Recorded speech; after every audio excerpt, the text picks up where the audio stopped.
বহু প্রতীক্ষার পর গরমের দাপট ভেঙে আগের দিন সন্ধ্যার পর থেকে কিন্তু বেশ ঝমঝমিয়ে বৃষ্টি নেমেছিল, সাথে তো বিদ্যুৎ চমকাচ্ছিলই। তো যাই হোক, খুবই ভালো লাগছিল সন্ধেবেলাটা বৃষ্টিটা পড়তে, এত ভালো লাগছিল। বেশ কিছুদিন যাবৎ মনটা ভীষণভাবে খারাপ, সাথে শরীরও।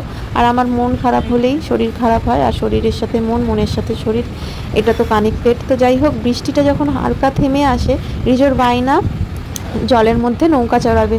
তো আমরা ছোটোবেলায় এরকম কাগজের নৌকা বানিয়ে বৃষ্টির পরে যখন জল জমতো এরকমভাবে খেলতাম। তো সেই ছোটোবেলার কথা মনে পড়ে গেল।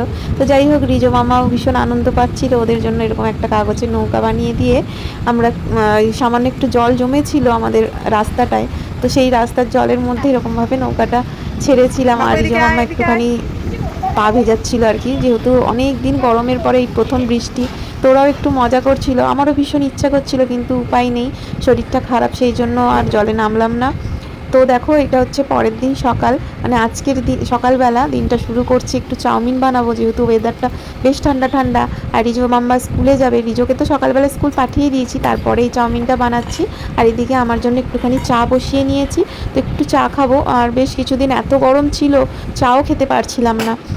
তো আজকে একটুখানি সকালবেলাটা চা খেতে ইচ্ছা করলো। আর এই যে পেঁয়াজ, কাঁচা লঙ্কা, ডিম দিয়ে আজকের একটু চাউমিন বানাবো। তো এটা টিফিনে খাওয়া হবে, যেহেতু মাম্মা স্কুলে যাবে। আর রিজোকে সকাল সকাল স্কুল পাঠিয়ে দিয়েছি, সেসব ভিডিও আর করা হয়ে ওঠেনি। তো এইদিকে দেখো, সিম্পল পেঁয়াজ, কাঁচা লঙ্কা, ডিম আর একটু বাদাম দেবো। বাদাম দিয়ে চাউমিন খেতে রিজো মাম্মা ভীষণ ভালোবাসে, আর সাথে আমিও। আমরা বাদাম দিয়ে চাউমিন খেতে খুব ভালোবাসি। ছোটোবেলায় স্কুলে বা কোচিংয়ে যাওয়ার সময় মা কিন্তু এইভাবে বাদাম, লঙ্কা দিয়ে, পেঁয়াজ দিয়ে সুন্দর করে চাউমিন বানিয়ে দিত।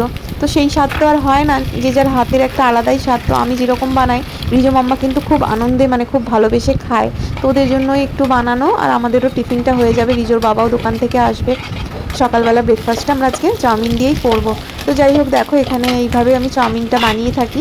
পেঁয়াজটা আগে ভেজে নিয়েছি, কাঁচা লঙ্কাটা দিয়ে, তারপরে ডিমটা ফেটিয়ে দিয়ে আর সেদ্ধ করা চাউমিনটা দিয়ে ভালোভাবে নাড়াচাড়া করে নিচ্ছি। আর লাস্টে দেখো, একটুখানি লেবুর রস দিই আমি।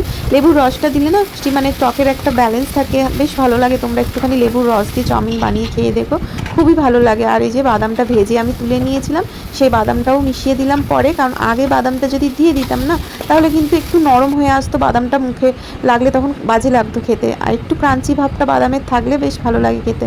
তো যাই হোক, ওদিকে চাউমিনটা বানানো হয়ে গেছে অনেক তাড়াতাড়ি। আর এইদিকে দেখো, আমি একটুখানি বারান্দায় এসেছি, নতুন নতুন গাছ নিয়ে এসেছি, রিজোর বাবাই কিনে নিয়ে এসেছে এই গাছগুলো। তো এই গাছটা এখনও পর্যন্ত মাটি দেওয়া হয়নি। আর যেহেতু আগের দিন প্রচুর পরিমাণে বৃষ্টি হয়েছে, আমার গাছগুলো সবই জল পেয়েছে। তো সকালবেলা আর গাছে আলাদা করে জল দিতে লাগেনি। তোমাদেরকে একটুখানি গাছগুলোকে দেখাচ্ছি। তো নতুন নতুন অনেক ধরনের গাছ আমি বসিয়েছি, লাগিয়েছি।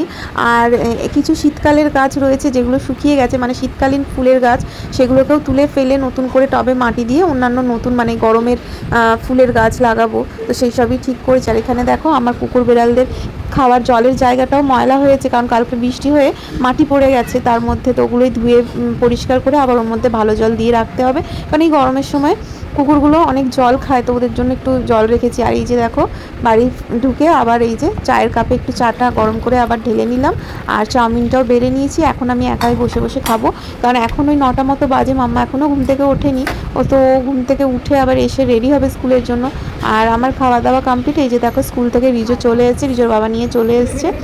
আর ওর স্কুল থেকে আসার সময় একটা না একটা জিনিস হাতে করে আনবে। তো এই যে জেলিটা, না পুডিং না জেলি বলে, যাই হোক, তো ওটাই ও এখন খাচ্ছে। তারপরে রিজোকে একটু টিফিন খাইয়ে দিয়ে এসে এই যে এই গাছটা আমি মাটি দেওয়া হয়নি, তো টবে মাটি দিয়ে ভরে দিচ্ছি।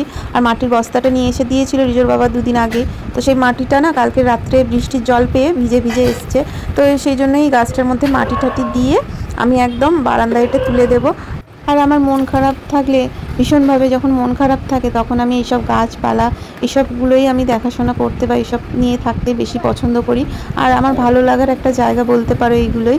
যাই হোক, আমার ভিডিওটা আজকের ভালো লেগে থাকলে একটি লাইক, কমেন্ট, শেয়ার ও ফলোর মাধ্যমে আমার পাশে থাকার অনুরোধ রইল। সবাই খুব ভালো থাকবেন ও সুস্থ থাকবেন।